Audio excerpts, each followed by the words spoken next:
Saat kita merenungkan firman Tuhan, maka roh kita mencari petunjuk dari Tuhan Bapa kita. Saat kita merenungkan firman Tuhan, saat itulah frekuensi hati kita terhubung dengan frekuensi hati Tuhan, sumber kehidupan, jalan dan kebenaran yang sejati. Dan petunjuk yang didapat roh kita dari kebenaran firman Tuhan akan mengajar kita, menyatakan kesalahan kita, memperbaiki kelakuan kita, dan mendidik kita dalam kebenaran. Maka ketika kita melakukan kebenaran Tuhan, hidup kita akan menjadi terang dan garam bagi siapapun di sekeliling kita. Kalau setiap hari kita belajar firman Tuhan, maka hidup kita ini dijagai untuk selalu berada dalam kehendak Tuhan. Ku ikuti panggilanmu, ku percaya.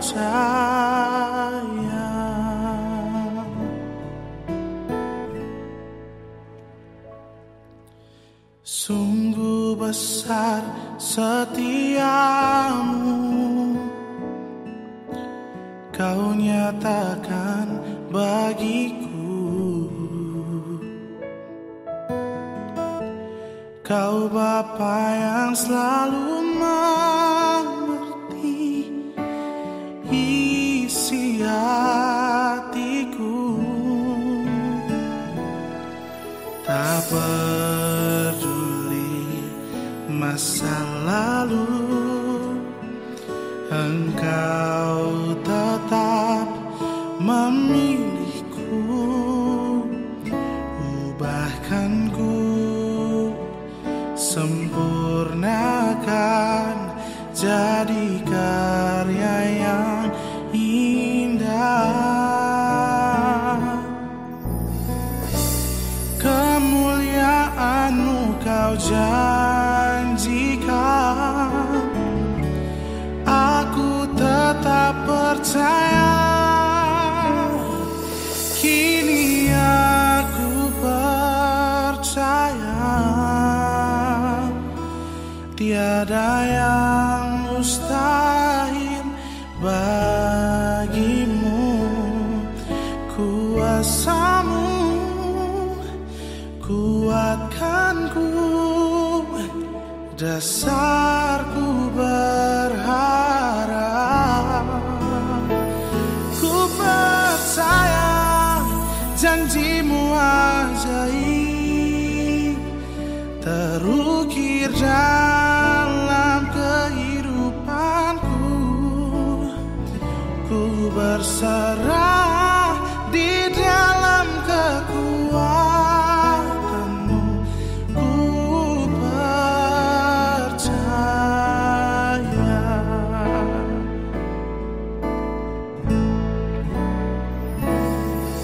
Tak akan ku takut, tak akan ku gentar.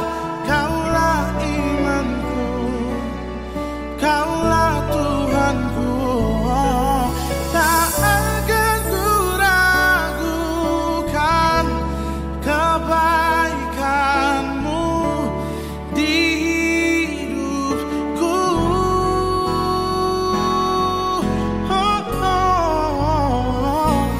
Kini aku percaya,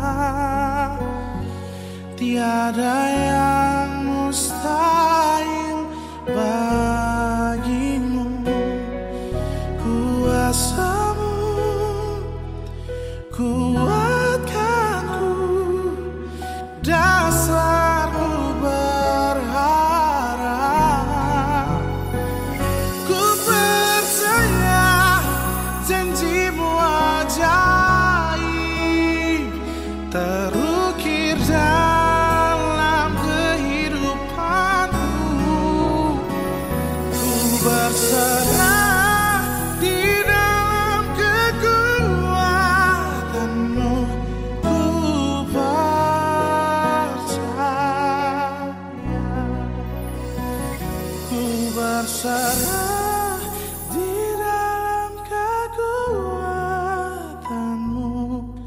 Ku kan setia sampai akhir hidup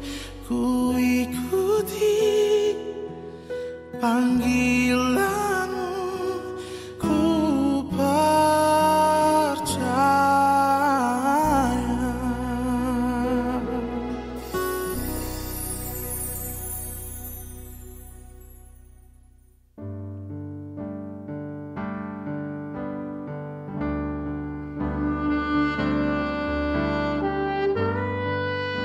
Mazmur 37 ayat 37 sampai 39. Perhatikanlah orang yang tulus dan lihatlah kepada orang yang jujur, sebab pada orang yang suka damai akan ada masa depan. Tetapi pendurhaka akan dibinasakan bersama-sama, dan masa depan orang-orang fasik akan dilenyapkan. Orang-orang benar diselamatkan oleh Tuhan. Ia adalah tempat perlindungan mereka pada waktu kesesakan.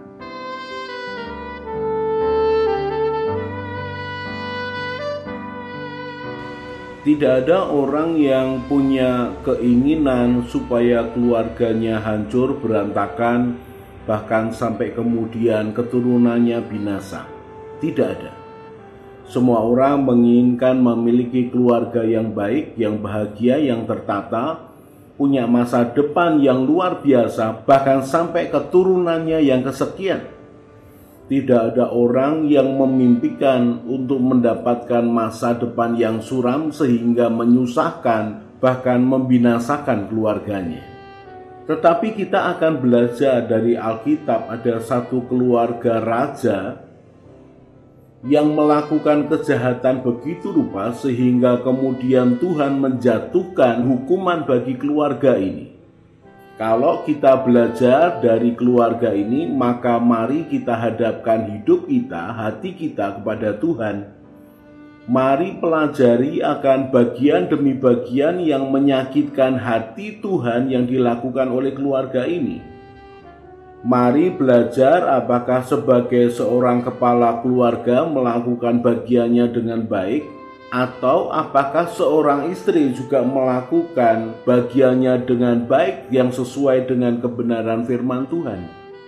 Sekali lagi saya katakan bahwa tidak ada orang yang punya impian supaya keluarganya berantakan, hancur, bahkan keturunannya binasa. Tetapi dari Alkitab kita mengetahui ada seorang raja yang bernama Ahab yang beristrikan Isabel yang mengalami akan semua hal itu. Kita tahu bahwa Tuhan tidak pernah merancangkan rencana buruk dalam hidup keluarga bangsa Israel, apalagi keluarga raja. Tetapi Tuhan akan bertindak keras terhadap semua orang Israel, apalagi raja yang melawan kehendaknya. Tuhan akan membalaskan tindakan jahat yang dilakukan orang Israel atau raja-raja Israel atas nabi-nabinya atau atas hidup orang-orang pilihannya. Tuhan kita adalah Tuhan yang berhitung. Dia tidak pernah berhutang, dia membayar akan kebaikan orang yang dilakukan kepadanya, tetapi dia juga menghukum orang yang melakukan kejahatan kepadanya. Kita akan lihat dulu apa yang terjadi sebagai akibat dari seorang raja yang melawan Tuhan, melawan nabi-nabi Tuhan, seorang raja yang menaruh akan masa depan hidupnya kepada pengaruh buruk dari istrinya. Bahkan kemudian pengaruh keluarga Ahab ini tidak berhenti sampai di situ, tetapi juga sampai kepada menantu-menantunya. Barang siapa menjadi menantu dari keluarga Ahab, maka menantu ini juga akan melakukan kejahatan yang mirip sama, bahkan yang lebih lagi, karena dia adalah menantu dari keluarga Ahab. Sungguh suatu pola kejahatan yang luar biasa, di mana tidak hanya berdosa untuk dirinya sendiri, tidak hanya berdosa, tetapi juga memiliki pengaruh yang buruk atas keturunannya. Itulah keluarga Ahab dan Isabel. 2 Raja-Raja pasal yang ke-9 mulai ayat yang pertama. Kemudian Nabi Elisa memanggil salah seorang dari rombongan Nabi dan berkata kepadanya, "Ikatlah pinggangmu, bawalah buli-buli berisi minyak ini, dan pergilah ke Ramot Gilead. Apabila engkau sampai ke sana, carilah Yehu bin Yosafat bin Nimsi, masuklah, ajak dia bangkit dari tengah-tengah temannya, dan bawalah dia ke ruang dalam." Ayat yang ke-6. Lalu bangkitlah Yehu dan masuk ke dalam rumah. Nabi muda itu menuang minyak ke atas kepala Yehu serta berkata kepadanya, "Beginilah firman Tuhan Allah Israel, telah kuurapi engkau menjadi raja atas umat Tuhan, yaitu orang Israel. Maka engkau akan membunuh keluarga tuanmu Ahab, dan dengan demikian aku membalaskan kepada Isabel darah hamba-hambaku, nabi-nabi itu, bahkan darah semua hamba Tuhan. Dan segenap keluarga Ahab akan binasa, dan aku akan melenyapkan daripada Ahab setiap orang laki-laki, baik yang tinggi maupun yang rendah kedudukannya di Israel. Dan aku akan memperlakukan keluarga Ahab sama seperti keluarga Yerobiam bin Nebat, dan sama seperti keluarga Baesa bin Ahia. Isabel akan dimakan anjing di kebun di luar Yisrael, dengan tidak ada orang yang menguburkannya." Kemudian Nabi itu membuka pintu lalu lari.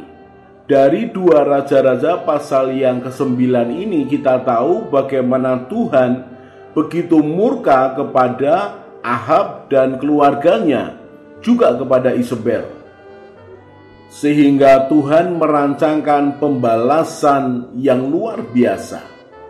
Kemudian kita akan melihat bagaimana kenyataan dari kebenaran firman Tuhan yang diterima oleh Yehu. 2 Raja-Raja pasal yang ke-9 mulai ayat yang ke-30. Sampailah Yehu ke Yisrael. Ketika Isabel mendengar itu, ia mencalak matanya, dihiasinyalah kepalanya, lalu ia menjenguk dari jendela. Pada waktu Yehu masuk ke pintu gerbang, berserulah Isabel, "Bagaimana? Selamatkah Simri, pembunuh tuannya itu?" Yehu mengangkat kepalanya melihat ke jendela itu, dan ia berkata, "Siapa yang di pihakku? Siapa?" Dan ketika 2-3 orang pegawai istana menjenguk kepadanya, ia berseru, "Jatuhkanlah dia." Mereka menjatuhkan dia sehingga darahnya memercik ke dinding dan ke kuda. Mayatnya pun terinjak-injak. Yehu masuk ke dalam lalu makan dan minum. Kemudian ia berkata, "Baiklah, urus mayat orang yang terkutuk itu dan kuburkanlah dia, sebab ia memang anak raja."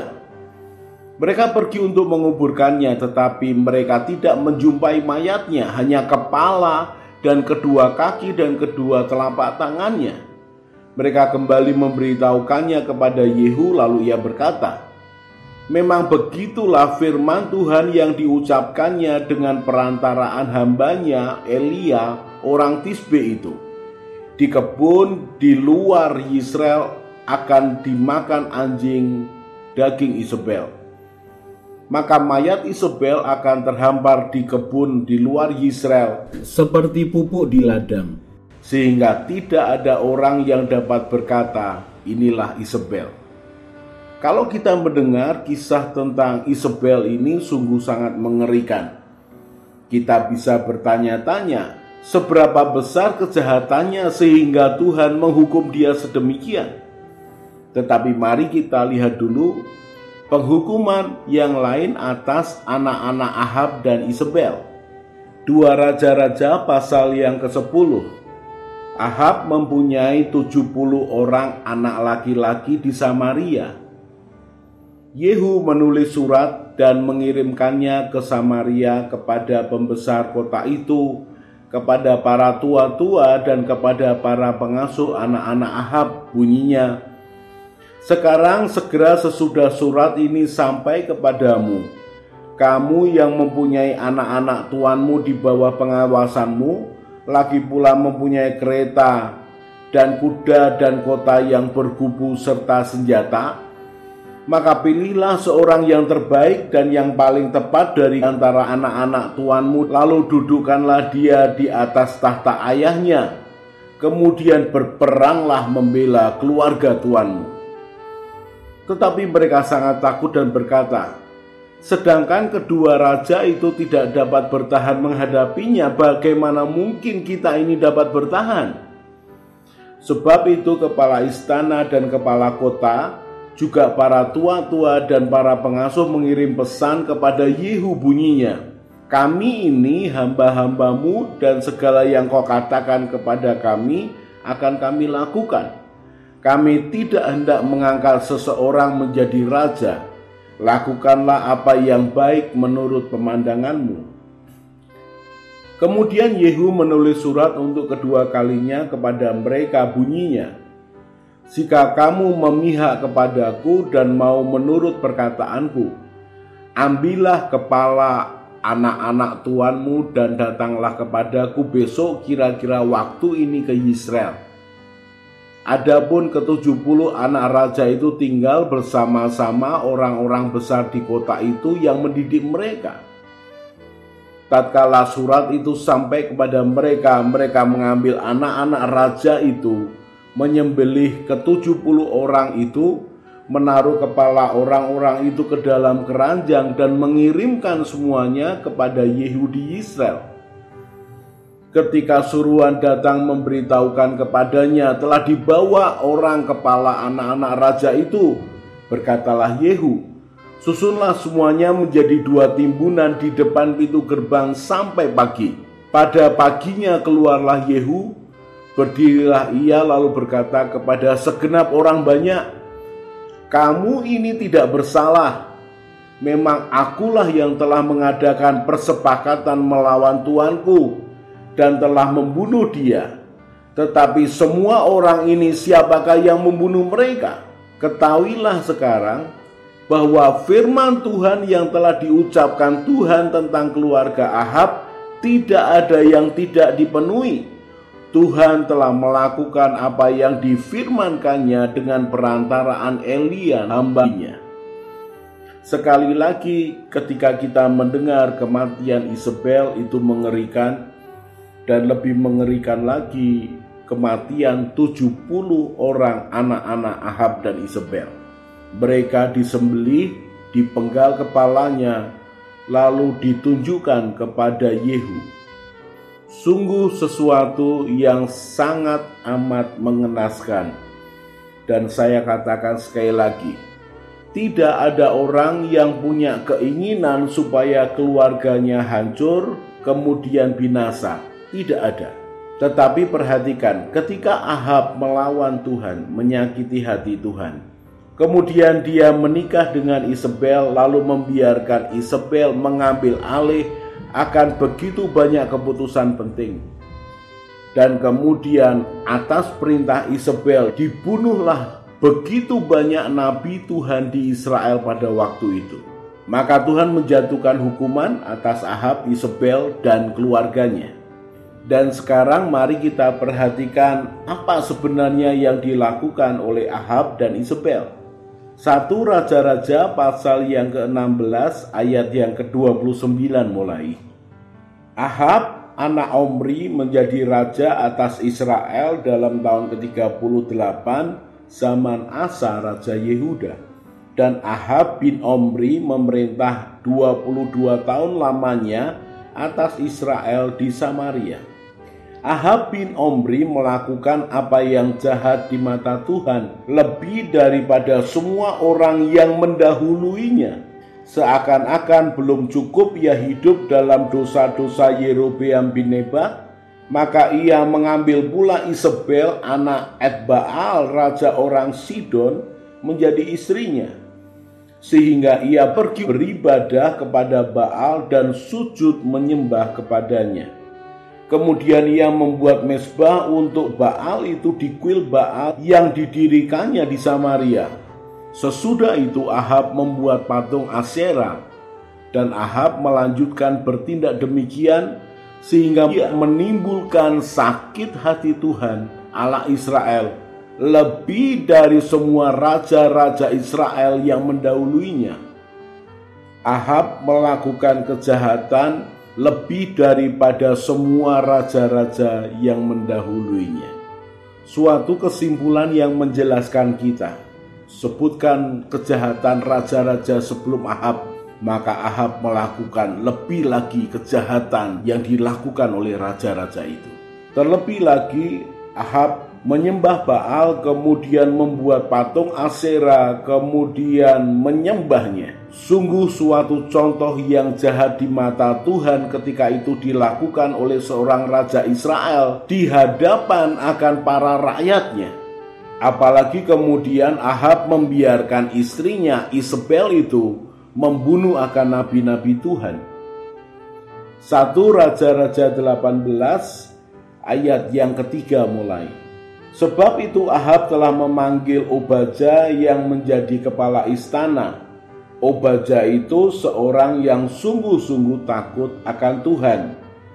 Karena pada waktu Isabel melenyapkan nabi-nabi Tuhan, Obadya mengambil 100 orang nabi, lalu menyembunyikan mereka 50-50 sekelompok dalam gua dan mengurus makanan dan minuman mereka. Ada suatu masa di mana nabi-nabi Tuhan di seluruh Israel dibunuh oleh Isabel dan Ahab membiarkannya. Bersyukur ada Obadya, kepala istana raja, yang kemudian menyembunyikan 100 nabi dengan dibagi 2 kelompok. Kemudian Alkitab juga mengisahkan tentang kebun anggur Nabot. Kebun anggur Nabot ada di samping istana Ahab, raja Samaria.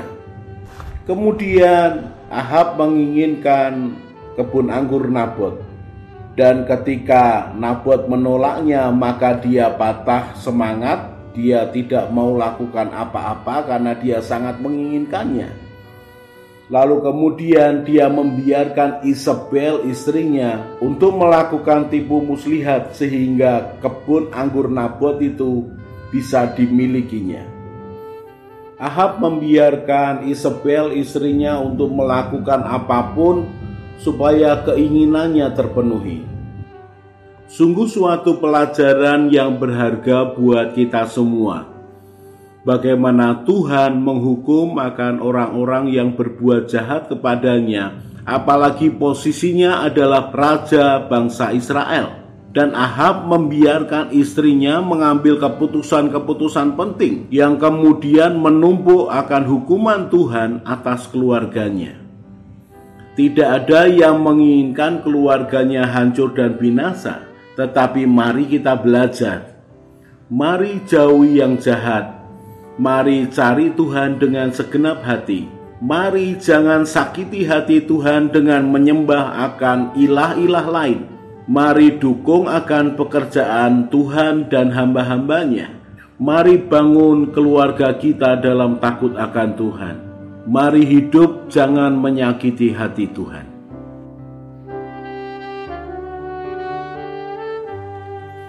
Orang yang mencari Tuhan dengan segenap hati akan bertemu dengan Tuhan. Orang yang percaya, berharap, dan mengandalkan Tuhan setiap hari akan seperti pohon yang ditanam di tepi air. Ia tidak akan menderita melewati masa kering. Ia akan tetap bertumbuh.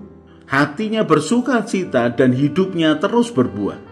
Karena harapannya kepada Tuhan Yesus yang telah menyelamatkan hidupnya. Dia hidup penuh iman dan semangat. Dan dia akan tertawa tentang masa depannya. Dia akan terus berjalan bersama Tuhan. Semakin kuat, semakin semangat. Mari kita berdoa. Tuhan Yesus, terima kasih untuk kebenaran firman. Tuhan Yesus, berikanlah kerelaan dan kesetiaan yang sama ketika Engkau melaksanakan tugasmu di dunia, supaya aku juga rela dan setia melakukan kehendak Bapa. Tuhan Roh Kudus penolongku, ajari aku semakin mengenal Tuhan Yesus dan mengenal Bapa surgawiku, supaya hidupku sesuai dengan rencanamu ya Tuhan, dan memuliakan namamu. bahwa aku berjalan mengikuti jejak-Mu ya Tuhan Yesus, Gembalaku yang baik. Ajari aku berjalan bersama Tuhan senantiasa. Amin. Saya Yosea Kristiono, Gembala Jemaat GKI Injil Keselamatan Semarang. Tetap percaya, tetap semangat. God bless.